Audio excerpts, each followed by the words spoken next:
Pendeta ini seolah-olah memaksakan semua jemaat harus memberikan perpuluhan.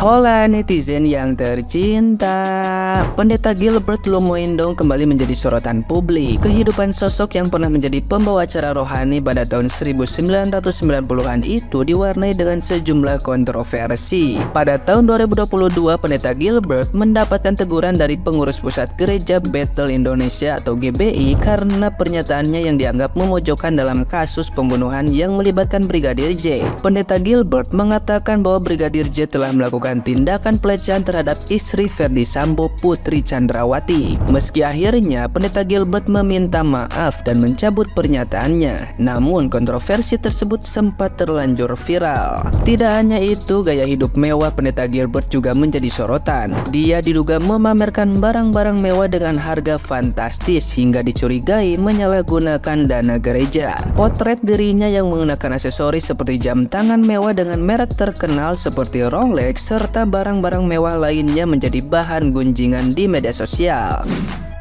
Yang terbaru, Pendeta Gilbert kembali menuai kontroversi setelah ceramahnya viral di media sosial. Dalam ceramahnya, Pendeta Gilbert membandingkan zakat dalam Islam dengan perpuluhan dalam Kristen. Pendeta Gilbert kemudian menghubungkan praktik zakat yang berbeda tersebut dengan kewajiban ibadah umatnya. Menurutnya, perpuluhan yang lebih besar dalam agama Kristen membuat umatnya tidak perlu repot bergerak dalam ibadah. Sementara umat Islam harus melakukan sholat karena hanya diwajibkan membayar zakat sebesar 2,5%.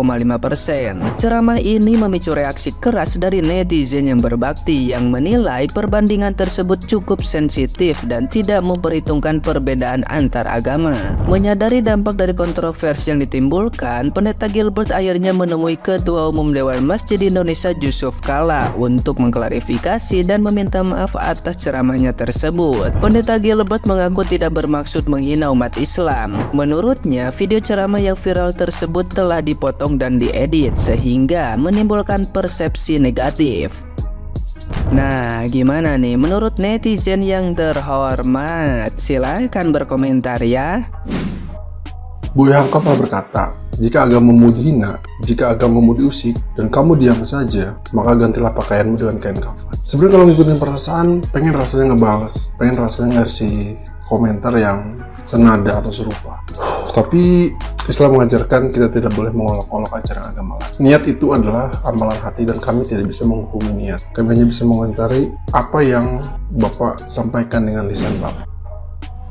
Baru-baru ada yang viral nih, pendeta lagi khotbah terus bawa-bawa agama lain gitu. Ngebandingin cara beribadah Kristen dengan agama Muslim yang dilihat dari jumlah pemberiannya atau persembahannya. Menurut gua, lu nggak etis, Bapak. Nggak usah lah bawa-bawa agama lain. Di situ lu kedengerannya ngenyek dan lu kayak bercandain gitu loh. Respect lah dengan agama orang lain. Akhirnya apa? Jadi kisru kan? Sampai-sampai lu harus klarifikasi dan minta maaf. Itu tuh kalau khotbahnya isinya perpuluhan mulu. Kecelek kan lu? Kasihan. Lagian nggak baru kali ini lu bermasalah, Pak. Motivasi khotbahnya itu harusnya untuk memuliakan nama Tuhan dan memperkaya pengetahuan jemaat akan firman Tuhan, bukan untuk memperkaya diri sendiri.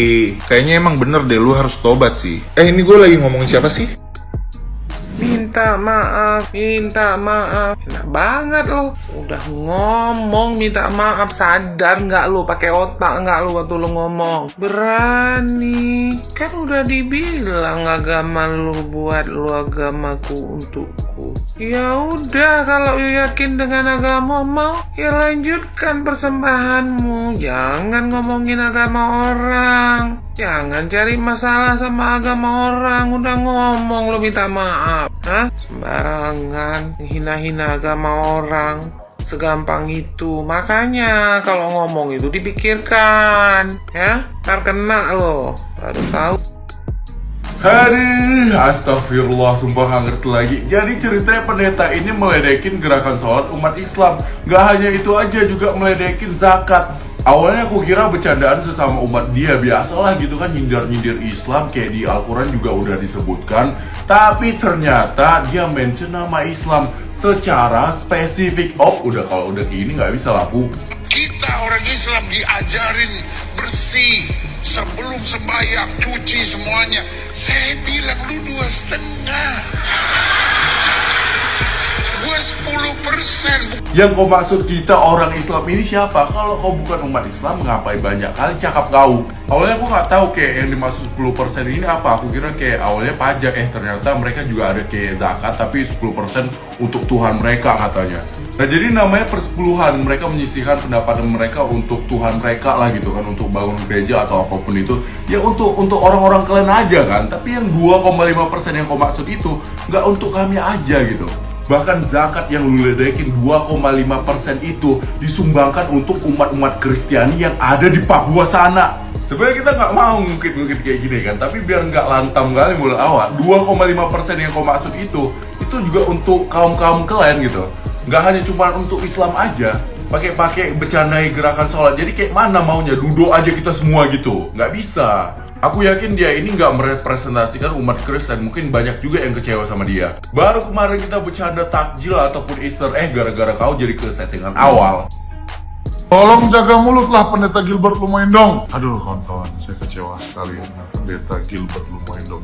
Kenapa dia sebagai tokoh agama Kristen namun tidak bisa menjaga lisannya, perkataannya, mulutnya ya. Harusnya menjadi contoh, ini malah menjadi apa? Menjadi pelaku. Aduh, tolonglah pendeta. Dua agama Kristen dan agama Muslim yang harusnya sudah sekarang nih damai, sejuk, tentram, adem ayem. Sekarang dua agama ini bisa tidak baik hubungannya hanya gara-gara mulut seorang Pendeta Gilbert. Saya juga pernah beberapa kali gerejanya Pak Pendeta Gilbert di Tamrin. Memang gaya khotbah beliau itu memang begini, suka mengeluarkan jokes ya, memang supaya jemaat ataupun yang hadir tidak bosan ya. Beliau tuh suka mengeluarkan jokes, bercandaan supaya jemaatnya pada ketawa. Tapi yang kali ini sudah sangat kelewatan gitu ya, sampai mengusik agama lain, contohnya meniru gaya ibadah agama saudara kita yang beragama Muslim. Terus juga bilang 2,5% kekecilan, terus bilang apalagi meniru kaki dilipat dan segala macam. Untuk apa gitu loh ya? Itu kan nggak perlu, nggak dibutuhkan unnecessary ya. Harusnya kan banyak bercandaan yang lebih membangun, ya tidak seperti ini, mengusik agama orang lain, jadi tersinggung, jadi nanti takutnya berpotensi ribut dan segala macam. Aduh, kita ini minoritas Pak Pendeta, sudah diterima dengan baik di Indonesia aja udah syukur ya. Pak Pendeta sadar akan itu, tobat ya. Dari kasusnya Pendeta Gilbert ini ya, yang perlu digarisbawahi bukan pendetanya, bukan si Pendeta Gilbertnya, karena aku pikir itu manusiawi lah, mungkin bisa ada kehilapan, kesalahan dalam berbicara atau segala macam, itu manusiawi lah. Cuman yang membuat aku kadang-kadang risih untuk ke gereja dan membahas mengenai perpuluhan, pendeta ini seolah-olah memaksakan semua jemaat harus memberikan perpuluhan. Contoh misalkan, satu gereja mempunyai 300 jemaat ya, yang mempunyai rata-rata penghasilan 5 juta per orang, yang artinya setiap orang harus memberikan setiap bulan 500.000 ke gereja ya, dan 500.000 per orang itu diberikan ke gereja, dan itu untuk pendeta atau mungkin dibagikan kepada pelayan-pelayan yang lain, aku nggak tahu ya. Kan seharusnya perpuluhan itu diberikan ke gereja dan dibagikan kembali kepada orang-orang yang membutuhkan, kepada janda-janda miskin contohnya gitu loh. Jadi jangan perpuluhan itu dibuat sebagai kedok untuk memperkaya pendeta. Aku tidak setuju dengan itu gitu loh. Karena apa? Karena risih banget telinga ketika pendeta bilang perpuluhan segala macam bla bla bla, harus kenapa sih harus begitu gitu loh. Nggak perlu dipaksakan untuk memberikan perpuluhan. Kalau memang mau memberikan perpuluhan, udah berikan. Jemaat akan, aku rasa ya, jemaat akan ikhlas memberikan perpuluhan ketika si jemaat tahu ternyata perpuluhan itu disalurkan kembali kepada orang-orang yang membutuhkan, bukan dinikmati sama pendeta zaman sekarang hidupnya hedon, beli Hermes segala macam, masa depannya terjamin pada akhirnya karena perpuluhan tersebut. Kita tahu pendeta itu butuh hidup. Oke, dari misalkan nih jemaat memberikan perpuluhan, berapa persen dari perpuluhan itu harusnya disalurkan kembali, bukan semua dinikmati sama pendeta. Ambil aja sesuai kebutuhanmu, kita akan ikhlas. Tapi kalau semua kamu ambil tidak memikirkan orang-orang di luar sana yang susah, kau nikmati si perpuluhan itu dan kau paksakan jemaat untuk selalu memberikan perpuluhan setiap bulan, seberapa kaya pendeta pada akhirnya, seberapa kaya manajemen gereja pada akhirnya terlihat bahwa setiap gereja yang memiliki jemaat banyak itu adalah adalah pendeta bisnis, gereja bisnis, bukan lagi gereja yang suci. Terkesannya menjadi bisnis, ngerti nggak? Itu yang jadi poinnya sebenarnya. Kalau dari cara dia ngomong, ya dia urusan sama Tuhan lah. Masalah perpuluhan ini yang sensitif selalu dibahas-bahas oleh pendeta segala macam. Dituntut kepada jemaat itu harus diberikan ke gereja. Kalau nggak mau diberikan ke gereja berdosa. Aduh, berdosa karena apa? Karena kamu pada akhirnya akan miskin gitu. Mendingan sujud jelas daripada encok dan obesitas tidak bisa sujud. Lagian sujud itulah sikap dari hati kita terhadap Tuhan. Untuk apa ngenyek-ngenyek agama orang lain, sedangkan banyak urusan borok di dalam agamanya sendiri. Daripada sedot-sedot perpuluhan untuk memperkaya diri dan istri sendiri, dan bahkan istri jadi bendahara. Habis itu minta perpuluhan ke jemaat, ambil ayat dari perjanjian lama untuk kepentingan diri sendiri. Enak sekali ya zaman sekarang ya, jadi pelawak rohaniawan. Dan kedua, kalau di Singapura, di Jerman, di Eropa, kita kasih perpuluhan, kita dapat tanda terima dari gereja. Dan kita laporin itu ke pajak pemerintah, di mana kita tinggal, dan dipotong. Dan gereja itu patut memberikan 10% yang kita bagikan untuk kegiatan sosial. Tapi di Wakanda ditilep,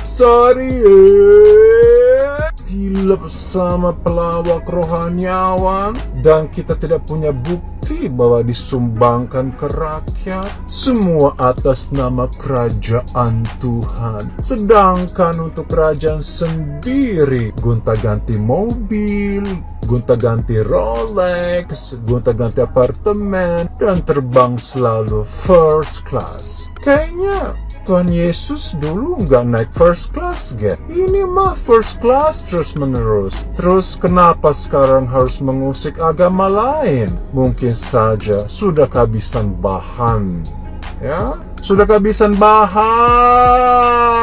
Sedangkan banyak cerita-cerita di Alkitab kok. Ada jutaan cerita di Alkitab.